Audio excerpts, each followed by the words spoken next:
Get comfortable. That's ominous, isn't it?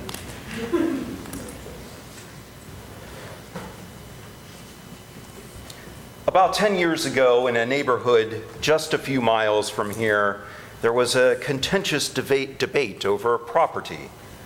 A developer had his eye on a largely residential corner of the city of Norwood. You've probably been to this very spot. You'll know the place sandwiched in between Hyde Park, Oakley, and I-71. It's a small corner of the city of Norwood. It's adjacent to the then recently opened Rookwood Commons, which is one of the most popular retail shopping centers in all of greater Cincinnati. The developer desired to raise the homes and businesses that were there and replace them with additional shopping, restaurants and office space. The property was envisioned as Rookwood Pavilion. Many of the 97 residents and business owners in this small neighborhood targeted by the developer initially resisted. Only a few would hold out until the end. To meet the residents' resistance, the developer resorted to legal maneuvering, paying a firm to determine if that small neighborhood was blighted. Blight is a legal ploy used in eminent domain cases since the 1950s. The developer got the blighted report that he had paid for. However, news reports of the day and recollection of my own confirmed that this neighborhood certainly was not blighted. The developer's blight study cited things like the small driveways, the narrow streets, lots not conforming to new zoning standards, and excess noise and traffic going to and from the newly opened Rookwood Commons. Fast forward 2 years, and 5 residents remained. They were unwilling to sell to the developer, so the city of Norwood stepped in and condemned the remaining homes. Those residents continued their fight all the way to the Ohio Supreme Court. In a modern-day landmark case of landowner rights, the Ohio Supreme Court reversed a nationwide trend of decisions that were in favor of private developers. This case was decided in favor of the residents. But with all the homes around them already razed, the neighborhood already dead, these last remaining residents had little choice but to sell anyway. The story in Rookwood, unfortunately, is not unique. Battles over eminent domain solely for the purpose of economic development have been pervasive throughout the United States. Under the Ohio and U.S. constitutions, property can only be taken for general use and benefit of the public. Prior to the 1950s, eminent domain was broadly agreed as only applying to building roads and highways and schools and parks and the like, things which directly benefit all segments of society and generally lack any commercial value. However, since the 1950s, many development groups and communities have applied eminent domain to acquire privately owned land, giving over the rights to private development groups under the guise that development would bring broad economic benefit to the entire community. Unfortunately, for their homeowners and landowners, the courts have backed this expanded meaning of eminent domain. In 2010, St. John's Law Review published a report by Janet Thompson Jackson. She studied the intersection of homeowners' rights and perceptions and government rights of eminent domain and social justice in the exercise of the law. She recounts that the practice of transferring private land for economic development has a long history and was common in the early 20th century. As cities faced challenges of deteriorating and abandoned structures, the cities were essentially taking property out of the hands of those who were simply allowing it to fester and putting it in the hands of others who would put it to good use. However, as social conditions changed, particularly with the influx of poor Southern African Americans in northern cities in the 1940s and 50s, cities tried to expand their power to combat and eliminate deteriorating, poverty-stricken neighborhoods in favor of highways and economic development centers. The term blight came to the forefront in a landmark Supreme Court verdict in 1954. The court ruled then that if a government could show that a community was blighted, it could take the land under eminent domain, and the result was a swell of eminent domain acquisitions. According to Jackson's analysis, these acquisitions overwhelmingly target people with the least ability and resources to fight against them. As she sees it, the issue is one of social justice in the legal system. You may be wondering at this point, knowing that fourth-year sermons are supposed to be text-based, where the text this week comes into this. I see a nod from Dr. Coleman, wondering that very thing. I ask your indulgence as I draw my connection. Please understand that the connection that I will draw comes out of my profound feeling of concern for those in our community who are displaced from their homes for the economic benefit of others.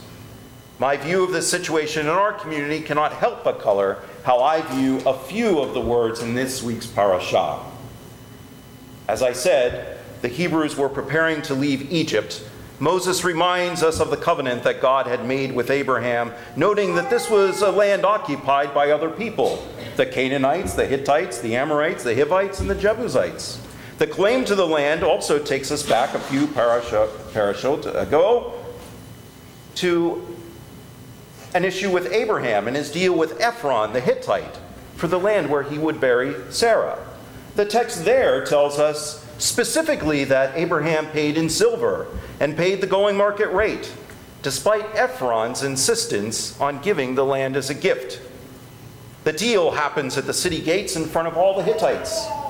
The text wants to make sure that we understand that the deal is legal, binding, and agreed to by both parties. In this week's parashah, Moses was understandably a bit hesitant about God's plan to return the Hebrews to the promised land. Not only was he unsure of how the Israelites would react to the plan, but he must have also been concerned about confronting the people who were presently inhabiting Canaan. If we consult the text several chapters back, we're able to verify Abraham's title to the land. And perhaps we can assume that Moses might have known about this too. However, there is no city council or court to which the Hebrews can turn to sort out the rights to the land. The time was different, and the most expeditious route for a return to the promised land would require taking the land by force. For a time, the land would belong to the Israelite tribes, and then united under the reign of David and Solomon. Eventually, however, the fundamental laws of real estate would catch up with the Israelites. Location, location, location. Through the centuries, many other peoples would come through and claim ownership of the land by force. The Babylonians, the Egyptians, the Persians, the Assyrians, Romans, the Islamic Empire, the crusading Christians, and finally, in the 16th century, the Ottomans would establish their dominion for 3 centuries. During all this turmoil, the Jews would be scattered across the world in diaspora, with a relatively small cadre remaining in the Promised Land. By the 19th century, the Promised Land didn't quite seem like the land of milk and honey that God had promised to the Israelites. Mark Twain wrote of the place in 1867, saying, "Of all the lands there are for dismal scenery, I think Palestine must be the prince. The hills are barren, the valleys are unsightly deserts fringed with feeble vegetation. It is hopeless, dreary, heartbroken land. Palestine is desolate and unlovely." By the time of Twain's words, the population of the region was a little below 500,000. The Jews were a small, insignificant minority, hanging on, numbering only as many as 20,000 at most. But the situation would quickly begin to change with the onset of the first Aliyah in the late 19th century. Persecutions and pogroms would help transform prayers for a return to a Zionism seeking a return to the promised land. Political Zionism developed alongside the action-oriented Zionism of those making Aliyah. 2 world wars played a pivotal role in the realization of these Zionist desires. World War I would see the dissolution of the Ottoman Empire, placing Palestine in the hands of the British under the League of Nations mandate. Although it didn't quite carry the weight of God's promise, the intent expressed by Lord Balfour in 1917 established a trajectory for Zionism that was solidified by the horrific human tragedy of the Shoah during World War II. In 1948, brave Jews fought for their right to the land, establishing a commanding presence lasting to this day. However, just as with Abraham and Moses, Israel has learned that land issues are never quite so simple. In the early 20th century, there was somebody else in the land. For the early Zionists, with some effort, it was possible to live peaceably beside their Arab neighbors. However, as time progressed, the number of immigrants would cause pressure. That pressure catalyzed a renewed sense of Arab nationalism. In the 1920s and after, clashes between Jews and Arabs vying to occupy the same land would become more numerous and more violent. Both groups were and are passionate about their claim to the land. Israel's wars have not settled these issues. Palestinians and Israelis have hung on tenaciously to their claim, preventing peace at every turn. Ari Shavit, in his book, My Promised Land, discusses in depth the history of the struggle for land between Jews and Arabs since just before the first Aliyah up to the present day. He notes that inevitably histories try to establish who is right and who is wrong, who has legitimate claim and who does not. Shavit does not try to determine who is right or who has claim. Instead, he tries to tell the story as he sees it, which is sometimes very ugly. Often Jews were able to purchase land from absentee landholders, and sometimes the land was taken by force. In either case, however, Jews took possession of the land because that was their only choice. They saw a world that had proven over and over again that the only sure path to survival for the Jewish people was a return to a sovereign Jewish state. The question for Shavit moves away from who has a right to the land, recognizing the reality that evictions did happen, massacres did happen, and expulsions did happen. There is no question now that the land is solidly in the hands of Israel. The real question is, what now? Where do we go from here? How does Israel approach peace when Jews have been both evicted and the evictor? By this point, I've undoubtedly made a few people a little uncomfortable, wondering where I'm going to go. It may seem that I'm playing a dangerous semantic game with what might be viewed as, on one hand, as the Jews' divine right to the promised land.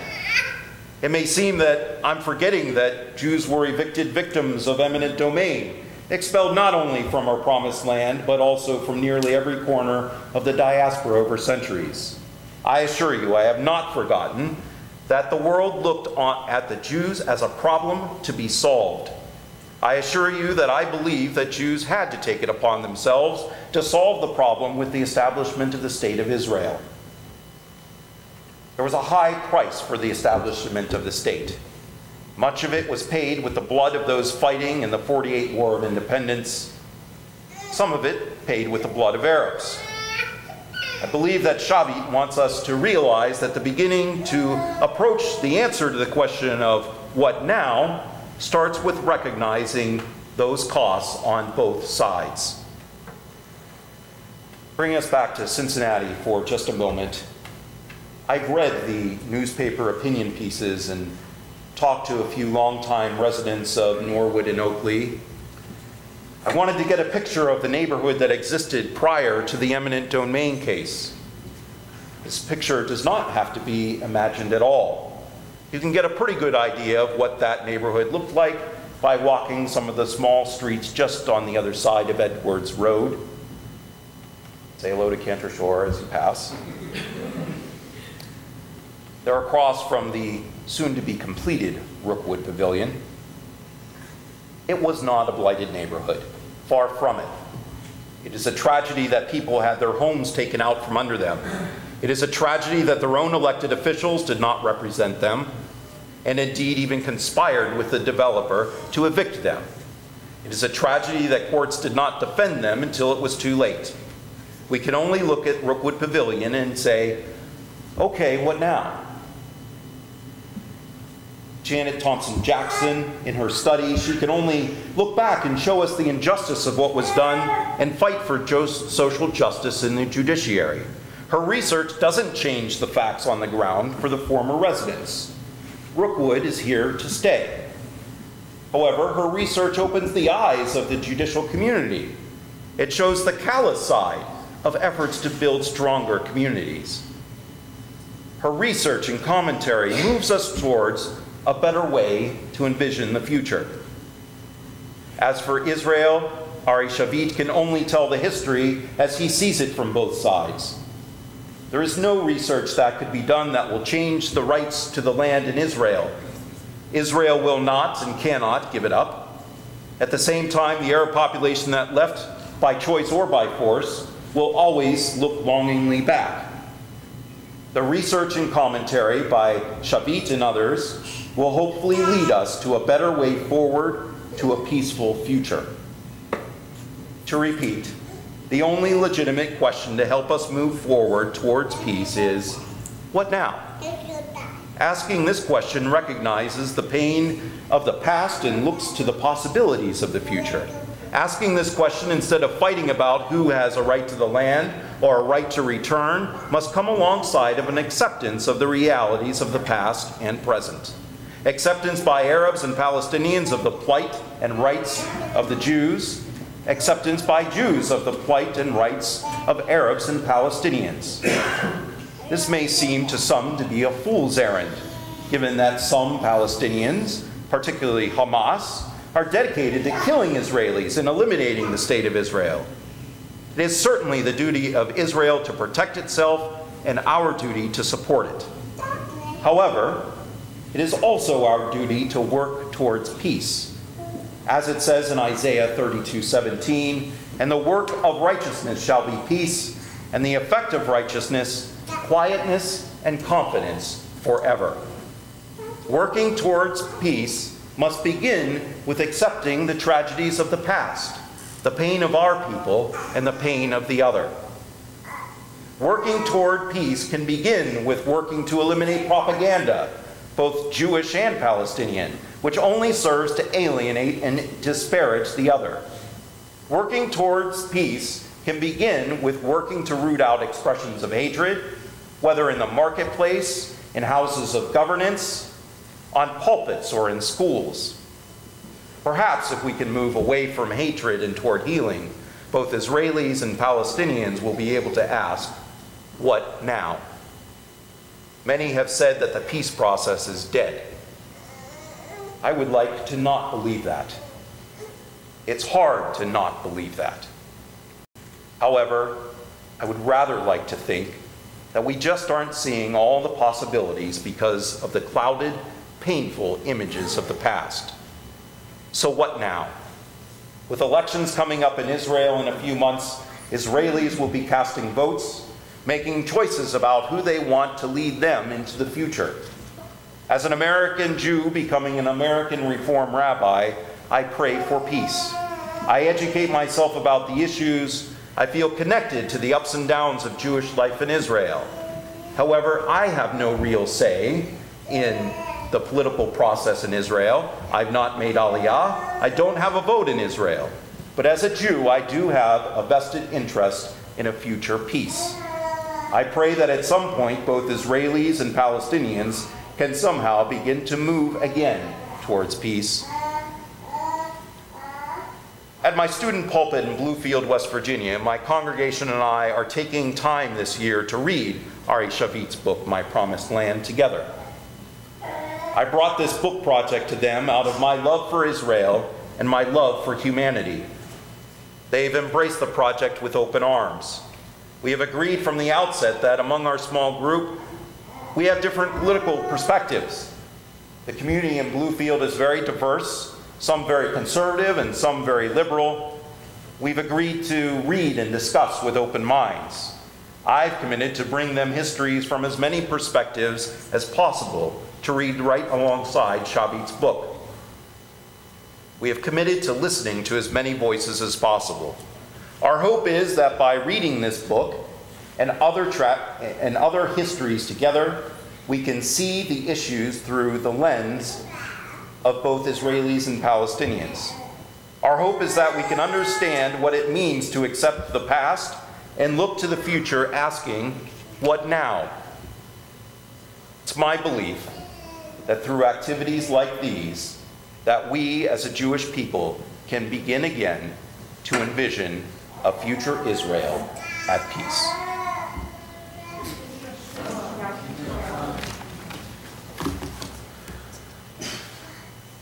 We continue now on page